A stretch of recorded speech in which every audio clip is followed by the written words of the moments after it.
വാർത്തയിലേക്ക് സ്വാഗതം.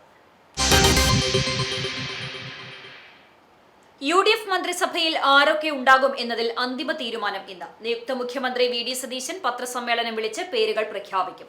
മന്ത്രിമാരുടെ വകുപ്പുകളും ഇന്നറിയാം. രമേശ് ചെന്നിത്തല ആഭ്യന്തരമന്ത്രിയാകുമെന്ന് ഉറപ്പായി. മന്ത്രിമാരുടെ പട്ടിക ഗവർണർക്ക് ഇന്ന് കൈമാറും.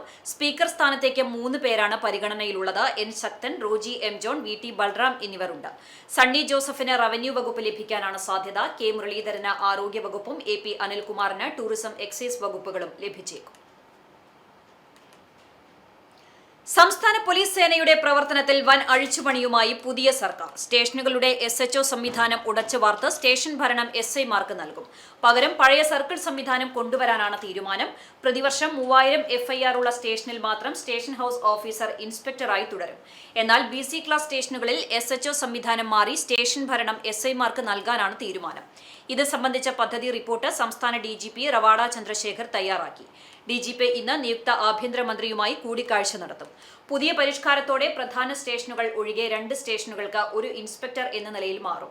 ഇതോടെ 1000-ൽ താഴെ FIR വരുന്ന സ്റ്റേഷനുകളിൽ SIമാരാകും ഭരണം. ബാക്കി വരുന്ന CIമാരെ സൈബർ പോക്സോ ഡിവിഷനുകളിൽ നിയമിക്കും. പുതിയ സർക്കാർ അധികാരത്തിലേറിയതിനു പിന്നാലെ ആഭ്യന്തര വകുപ്പിന്റെ പ്രധാന പരിഷ്കരണങ്ങളിൽ ഒന്നാകും ഇത്. സ്റ്റേഷൻ SHOമാരെ ഇൻസ്പെക്ടർമാരായി നിയമിച്ചത് പിണറായി സർക്കാരിന്റെ കാലത്താണ്. 480 സ്റ്റേഷനുകളിലാണ് SHO സംവിധാനം കൊണ്ടുവന്നത്. അതേസമയം ലഹരി വിരുദ്ധ പ്രചരണത്തിന് പുതിയ പദ്ധതി നടപ്പിലാക്കാനും DGPയുടെ റിപ്പോർട്ടിൽ നിർദ്ദേശങ്ങളുണ്ട്. 100 ദിന പരിപാടിയിൽ ഉൾപ്പെടുത്താൻ 20 കർമ്മ പദ്ധതികളാണ് ആലോചിക്കുന്നത്. മുക്കുപണ്ടം പണയം വെച്ച് തട്ടിപ്പ് നടത്താൻ ശ്രമിച്ച 3 പേരെ ചാവക്കാട് പോലീസ് അറസ്റ്റ് ചെയ്തു. അഞ്ഞൂർ സ്വദേശികളായ മുട്ടിൽ വീട്ടിൽ ജിതിൻ രവീന്ദ്രൻ, മങ്കട വീട്ടിൽ രാഹുൽ, കോരങ്ങാട്ട് മൃദുൽ എന്നിവരാണ് അറസ്റ്റിലായത്. ചാവക്കാട് പഞ്ചാരമുക്ക് തച്ചപ്പുള്ളി നിധി ലിമിറ്റഡിൽ പ്രതികളെത്തി 1.25 പവൻ തൂക്കമുള്ള വള പണയം വെച്ച് 1 ലക്ഷം രൂപ ആവശ്യപ്പെടുകയായിരുന്നു. 916 ഹോൾമാർക്ക് സീലോട് കൂടിയ സ്വർണമാണെന്ന് പറഞ്ഞാണ് ഇവർ സ്ഥാപനത്തിലെത്തിയത്. സംശയം തോന്നിയ സ്ഥാപന ഉടമ മനോജ് സ്വർണം പരിശോധിച്ചപ്പോൾ അപാകത കണ്ടെത്തി. തുടർന്ന് തട്ടിപ്പ് ശ്രമമാണെന്ന് മനസ്സിലാക്കിയ മനോജ് യുവാക്കളെ സ്ഥാപനത്തിനുള്ളിൽ തടഞ്ഞുവെച്ച് അകത്തുനിന്ന് വാതിൽ പൂട്ടി. ചാവക്കാട് പോലീസിനെ വിവരം അറിയിച്ചു. സംഭവസ്ഥലത്തെത്തിയ പോലീസ് സ്വർണം വ്യാജമാണെന്ന് സ്ഥിരീകരിച്ചതിനെ തുടർന്ന് 3 പേരെയും അറസ്റ്റ് ചെയ്തു. കോടതിയിൽ ഹാജരാക്കിയ പ്രതികളെ റിമാൻഡ് ചെയ്തു. പ്രതികളെക്കുറിച്ച് കൂടുതൽ അന്വേഷണം തുടരുകയാണെന്ന് പോലീസ് അറിയിച്ചു. കോൺഗ്രസ് എരുമപ്പെട്ടി മണ്ഡലം കരിയന്നൂർ 19-ാം വാർഡ് കമ്മിറ്റിയുടെ നേതൃത്വത്തിൽ 1ാമത് വെറ്ററൻസ് ഫുട്ബോൾ ടൂർണമെന്റ് സംഘടിപ്പിച്ചു. KPCC general secretary PT Ajay Mohan ഉദ്ഘാടനം ചെയ്തു. എരുമപ്പെട്ടി ഗ്രാമപഞ്ചായത്ത് Congress parliamentary party leader NK Kabeer അധ്യക്ഷത വഹിച്ചു. DCC general secretary PS Suneesha, UDF Kunnamkulam നിയോജക മണ്ഡലം കൺവീനർ അമ്പലപ്പാട്ട് മണികണ്ഠൻ, മണ്ഡലം Congress committee president MM Nishad, Congress ഭാരവാഹികളായ അലി അസ്കർ, KV ഹൈദർ, KC പ്രസാദ്, രഘു കരിയന്നൂർ, കൃഷ്ണദാസ് തേറുപറമ്പിൽ, ഷംസുദ്ദീൻ മടപ്പാട്ട് പറമ്പിൽ, MB വിജീഷ് എന്നിവർ പങ്കെടുത്തു. പൊതുവിദ്യാഭ്യാസ വകുപ്പിന്റെ ആഭിമുഖ്യത്തിൽ Chavakkad MR Raman memorial higher secondary school വിദ്യാർത്ഥികൾക്കായി ലിറ്റിൽ കൈറ്റ്സ് ക്ലബിന്റെ യൂണിറ്റ് ക്യാമ്പ് സംഘടിപ്പിച്ചു. പ്രധാന അധ്യാപകൻ സുനീഷ് K തോമസ് ഉദ്ഘാടനം ചെയ്തു. ക്യാമ്പിൽ പ്രധാനമായും റീൽസ് മേക്കിംഗ്, വീഡിയോ എഡിറ്റിംഗ് എന്നിവയാണ് ഉൾപ്പെടുത്തിയിരുന്നത്. സ്കൂളിലെ kite mistress Ramya, Raveendran, resource person Vipina എന്നിവർ ക്യാമ്പ് നയിച്ചു. 22 വിദ്യാർത്ഥികൾ ക്യാമ്പിൽ പങ്കെടുത്തു.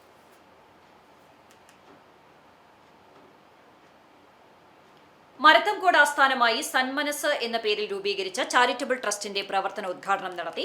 ട്രസ്റ്റിന്റെ പ്രവർത്തന മേഖലയായ കടങ്ങോട്, ചൊവ്വന്നൂർ പഞ്ചായത്തുകളിൽ സാമ്പത്തികമായി പിന്നോക്കം നിൽക്കുന്നവർക്ക് ചികിത്സാ സഹായം, പഠനാവശ്യങ്ങൾ, മറ്റ് സഹായങ്ങൾ ചെയ്യുക എന്ന ലക്ഷ്യത്തോടെയാണ് സന്മനസ് എന്ന പേരിൽ ട്രസ്റ്റ് രൂപീകരിച്ചിട്ടുള്ളത്. മരത്തംകോട് ബഹ്റിൻ പാലസ് ഓഡിറ്റോറിയത്തിൽ നടന്ന പ്രവർത്തനോദ്ഘാടനം സാമൂഹ്യ പ്രവർത്തകനും ട്രസ്റ്റിന്റെ രക്ഷാധികാരിയുമായ കരീം പന്നിത്തടം നിർവഹിച്ചു. ജീവകാരുണ്യ പ്രവർത്തന മേഖലയിൽ നല്ല മനസ്സോടെ മുന്നോട്ട് വന്ന സന്മനസിന്റെ അംഗങ്ങളെ കരീം അഭിനന്ദിച്ചു. യോഗത്തിൽ ട്രസ്റ്റ് ചെയർമാൻ KK സൈഫുദ്ദീൻ അധ്യക്ഷത വഹിച്ചു. Convener KE Abu Thahir, treasurer Ali Haji, executive അംഗങ്ങളായ ഹബീബ് കോയത്തങ്ങൾ, അനസ്, ഗഫൂർ, സിദ്ദീഖ്, നൂറുദ്ദീൻ എന്നിവർ സംസാരിച്ചു. തുടർന്ന് SSLC പരീക്ഷയിൽ മികച്ച വിജയം കൈവരിച്ച വിദ്യാർത്ഥികളെ ഉപഹാരം നൽകി അനുമോദിച്ചു. കടങ്ങോട് പഞ്ചായത്തിൽ മഴക്കാലപൂർവ്വ ശുചീകരണ പ്രവർത്തനങ്ങളുടെ ഭാഗമായി 19-ാം വാർഡിൽ ശുചീകരണത്തിന് തുടക്കമായി. പൊതുജന പങ്കാളിത്തത്തോടെ നടത്തുന്ന ശുചീകരണ പ്രവർത്തനങ്ങളുടെ ഉദ്ഘാടനം വാർഡ് മെമ്പർ അബ്ദുൾ റഹീം നിർവഹിച്ചു. പഞ്ചായത്ത് ആസൂത്രണ സമിതി ഉപാധ്യക്ഷൻ doctor Johnson Aloor, health inspector Prasannan, മുൻ ward member Tessy Francis, CDS chairperson Shaima Shameer, സാമൂഹ്യ പ്രവർത്തകൻ KR രണേഷ്, തൊഴിലുറപ്പ് മാറ്റേഴ്സ് സ്മിത സന്തോഷ്, ആശാ വർക്കർമാർ, തൊഴിലുറപ്പ് തൊഴിലാളികൾ തുടങ്ങിയവർ പങ്കെടുത്തു. കുന്നംകുളം ലോയേഴ്സ് ക്ലബിന്റെ ആഭിമുഖ്യത്തിൽ അഭിഭാഷകർക്കായി തുടർ നിയമ വിദ്യാഭ്യാസ സെമിനാർ സംഘടിപ്പിച്ചു. ചേംബർ ഓഫ് കൊമേഴ്സ് ഹാളിൽ നടന്ന സെമിനാറിൽ evidence mastery theory to court room എന്ന വിഷയത്തിലായിരുന്നു ക്ലാസ് സംഘടിപ്പിച്ചത്. എറണാകുളം ഹൈക്കോടതിയിലെ മുതിർന്ന ക്രിമിനൽ വിഭാഗം അഭിഭാഷകൻ അഡ്വക്കേറ്റ് ജോൺ എസ് റാൽഫ് സെമിനാറിന് നേതൃത്വം നൽകി. Advocate Sandhya Shyam, Prinu P Varkey, advocate C B Rajeev, advocate Mathew Chakkappan തുടങ്ങിയവർ സംസാരിച്ചു. Lawyers club president advocate Jyothilakshmi, secretary advocate Nirma, advocate Aswathy, advocate Anusha എന്നിവർ നേതൃത്വം നൽകി. അക്കിക്കാവ് കമ്പിപ്പാലം KMSSC ക്ലബിന്റെ ആഭിമുഖ്യത്തിൽ അഖില Kerala sevens one day flood light football tournament സംഘടിപ്പിച്ചു. അകാലത്തിൽ മരണമടഞ്ഞ ക്ലബ് അംഗമായ കുട്ടന്റെ ഓർമ്മയ്ക്കായാണ് 6ാമത് ഫുട്ബോൾ ടൂർണമെന്റ് നടത്തിയത്. കടവല്ലൂർ പഞ്ചായത്ത് മൈതാനിയിൽ നടന്ന ടൂർണമെന്റിന്റെ ഉദ്ഘാടനം Chowwannur block panchayat president CG Raghunath നിർവഹിച്ചു. പോർക്കുളം പഞ്ചായത്ത് പ്രസിഡന്റ് KA ജ്യോതി അധ്യക്ഷത വഹിച്ചു. പഞ്ചായത്ത് മെമ്പർമാരായ രതീഷ് രമേശ്, പ്രവീൺ കുമാർ, രേഖ ജയരാമൻ എന്നിവർ സംസാരിച്ചു. ക്ലബ്ബ് ഭാരവാഹികളായ സുബിൻ സ്വാഗതവും ഡിക്സൺ നന്ദിയും പറഞ്ഞു. തുടർന്ന് നടന്ന മത്സരത്തിൽ കേരളത്തിലെ 16 ടീമുകൾ പങ്കെടുത്തു. റെയിൻബോ ടയേഴ്സ് കമ്പിപ്പാലം നൽകുന്ന 23,001 രൂപ വിന്നേഴ്സ് പ്രൈസ് മണിക്കും U23 Indian international goal keeper Kamaluddin നൽകുന്ന വിന്നേഴ്സ് ട്രോഫിക്കും DFC മടവനിയും വേൽമുരുകൻ കൂട്ടായ്മ കൊങ്ങണൂർ നൽകുന്ന 12,001 രൂപ റണ്ണേഴ്സ് പ്രൈസ് മണിക്കും സുനിൽ കണ്ടുരുത്തി നൽകുന്ന റണ്ണേഴ്സ് കിരീടത്തിനും ചലഞ്ചേഴ്സ് ചേറ്റുവയും അർഹരായി. ചരമം. ചൂണ്ടൽ പുളിക്കൽ ബാലൻ ഭാര്യ രുക്മിണി നിര്യാതയായി 72 വയസ്സായിരുന്നു. സംസ്കാരം ഞായറാഴ്ച ഉച്ചതിരിഞ്ഞ് 3 മണിക്ക് വീട്ടുവളപ്പിൽ നടത്തും. സ്മിത, സുധീഷ്, സുജിത് എന്നിവർ മക്കളാണ്. ചൊവ്വന്നൂർ ചെറുവത്തൂർ പരേതനായ ഇട്ടിച്ചാക്കോ ഭാര്യ എമിലി നിര്യാതയായി 80 വയസ്സായിരുന്നു. സംസ്കാരം തിങ്കളാഴ്ച രാവിലെ 9:30 ആർത്താറ്റ് സെന്റ് മേരീസ് കത്തീഡ്രൽ സെമിത്തേരിയിൽ നടത്തും. റിട്ടയേർഡ് KSEB എഞ്ചിനീയർ ജെഷി ഇട്ടി, പരേതയായ ജെസി ജോബ് എന്നിവർ മക്കളാണ്. ഇതോടെ വാർത്താ ബുള്ളറ്റിൻ പൂർണ്ണമാകുന്നു.